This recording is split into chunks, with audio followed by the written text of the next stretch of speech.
Hi friends, welcome to our channel.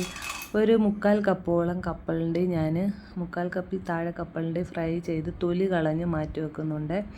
ഇനി വേണ്ടത് പാളയംകോടൻ പഴം, നല്ല പഴുത്തത് ഒരു 3-4-5-6 എണ്ണം തൊലി കളഞ്ഞതിന് ശേഷം അരിഞ്ഞ് കുനുകുനാന്നരിഞ്ഞ് ഒരു ബൗളിലോട്ടിടണം.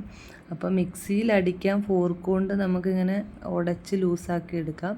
പക്ഷെ ഞാൻ ഈ ഒരു രീതിയിലാണ് എടുക്കുന്നത്. ഇതാവുമ്പോൾ നമുക്ക് കഴിക്കാനായിട്ട് കിട്ടുകയും ചെയ്യും. അപ്പം ഇതിലേക്ക് നമുക്ക് കുറച്ച് ഇൻഗ്രീഡിയൻസ് ചേർത്ത് കൊടുക്കണം. അതിന് മുമ്പായിട്ട് ഈ ഒരു രീതിയിലൊന്ന് ഉടച്ചെടുക്കണം. ഒരുപാട് അങ്ങ് ഉടയ്ക്കരുത്, ചെറിയ രീതിയിലൊന്ന് ഉടച്ചെടുക്കണം. നല്ല ഒരു പരുവമുണ്ട് അതിന്, ഈ ഒരു കൺസിസ്റ്റൻസി ആയിരിക്കണം. അതിനുശേഷം നമുക്കിതിലോട്ട് നമ്മുടെ പൊരിയവലുണ്ടല്ലോ, സാദാ അവലല്ല, ഇതാ ഈ ഒരു അവൽ, ഇത് ഒരു 1/2 കപ്പോളം ഇട്ട് കൊടുക്കുന്നുണ്ട്. പിന്നെ പഞ്ചസാര, ഏലക്കായും പൊടിച്ചത്, നല്ല തണുത്ത പാല് ഒഴിച്ചു കൊടുക്കുന്നുണ്ട്. പിന്നെ കപ്പലിൻ്റെ എടുത്ത് വെച്ചത് ഇട്ട് കൊടുത്തിട്ടുണ്ട്. പിന്നെ നട്ട്സും കൂടെ ഞാൻ ഇട്ട് കൊടുത്തിട്ടുണ്ട്. അപ്പം മധുരം നോക്കിയിട്ട് ഈ ഒരു സമയത്ത് വേണേൽ ചേർത്ത് കൊടുക്കുക. അപ്പം നമ്മുടെ കടയിൽ നിന്നൊക്കെ വാങ്ങിക്കുന്ന അവിൽ മിൽക്ക് തയ്യാറായിട്ടുണ്ട്. എല്ലാവർക്കും ഇഷ്ടമായെന്ന് വിചാരിക്കുന്നു.